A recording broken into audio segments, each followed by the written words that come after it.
Mula po sa Maguindanao, mga kapuso, kumuha tayo ng update hinggil dito sa paghahanda para sa nakatakdang plebisito sa Bangsamoro Organic Law na gaganapin sa Lunes. Makapiling natin si Chino Gaston. Chino. Emil, isinailalim na sa Comelec Control ang Cotabato City dito sa Maguindanao. Layo nitong maibsan ang tensyon sa lungsod dahil sa inaasang dikit na laban sa pagitan ng mga ayaw at pabor sa Bangsamoro Organic Law. Bukod sa Cotabato City, mahigpit ding binabantayan ng Isabela sa Basilan sa parehong dahilan. Ayon kay ARMM Governor Mujib Hataman, ilalang nangangampanya ang ilang incumbent at dating opisyal ng dalawang lungsod kontra sa Bangsamoro Organic Law. Sari-saring issue ang ginagamit daw para lituhin ang tao sa mga issue at isa nga sa ginagamit ang mga pangamba tungkol sa relihiyon. Batid na malaki ang Christian population ng dalawang lungsod at ang mga opisyal ng Muslim rebel group na MILF ang mga ngasiwa sa Transition Council ng Bangsamoro government. Pero sabi ni Hataman, wala lahat itong basihan, yung mga pangamba at magtiwala lang sana ang mga tao sa layunin ng BOL, Kristiyano man o Muslim. Ang AFP at PNP naman, wala raw na monitor na direktang banta. Pero naglatag pa rin ang tinatayang 20,000 sundalo at pulis sa buong ARMM region para bantayan ang plebisito sa Lunes. Gayunpaman, parating pinaghahandaan ng security forces ang posibleng pag-atake at patuloy ang target hardening, lalo na sa mga voting center. Mahigpit na checkpoints din daw ang ipinatutupad. Kanina nagkaroon ng ceremonial send-off sa loob ng Camp Gonzalo Sionco para sa mga pulis at sundalo na magbabantay sa plebisito. Bukod sa patrol cars, magtatalaga rin ng mga tangke at ambulansya malapit sa mga voting centers para itaguyod ang kaayusan at kaligtasan sa araw ng plebisito. At yan ang latest mula rito sa Maguindanao. Balik sa inyo, Emil.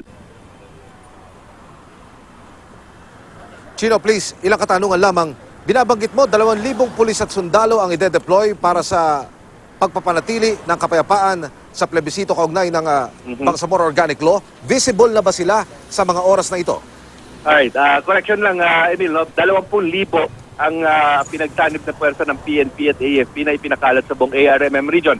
Yes, Emil, pansin natin yung napakahigpit na mga checkpoints, maging AFP man ito o PNP, dito sa Maguindanao area, partikular yung lugar at mga lagusan papasok ng Cotabato City, dahil mainit nga ang sinasabing magiging botohan ng kontra at mga pabor sa BOL, partikular ang Cotabato City na dati naman, hindi naman talaga ito bahagi ng ARMM, Nung nagkaroon pa ng plebisito noon, kung maisasali ito sa teritoryo ng ARMM, ay natalo yung botohan para maisama ito, kung kaya't ito isang charter city pa rin.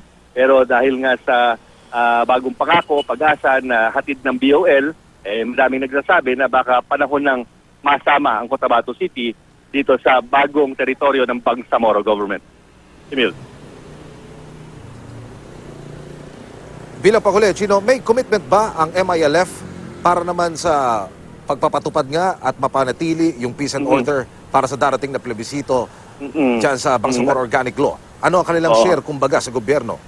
Wala pa tayong nakakausap sa mga opisyal ng MILF, pero natanong natin ito kanina, Emil, dito sa kay AFP Chief of Staff Benjamin Madrigal Jr. kung ano bang magiging papel ng MILF kung meron man dito sa plebisito na sila ang direktang makikinabang dahil sila nga o kanilang mga liderato ang nakatakdang mag-take over sa Transition Council na mga ngasiwa sa buong Bangsamoro government. Ang sabi, walang papel ang MILF sa pagtataguyod ng seguridad. Bagamat mayroong pag-uusap at mayroon ding coordination sa kanilang mga leader, partikular yung mga leader na may mga puwersa, may mga hawak na brigade, ay sinasabing ang responsibility lang nila para sa eleksyon na ito o sa halalan na ito ay panatilihing nasa loob ng kanilang mga bahay at hindi ilalabas ang armas ng kanilang mga puwersa at kontrolin ng mga tao para hindi magdulot ng anumang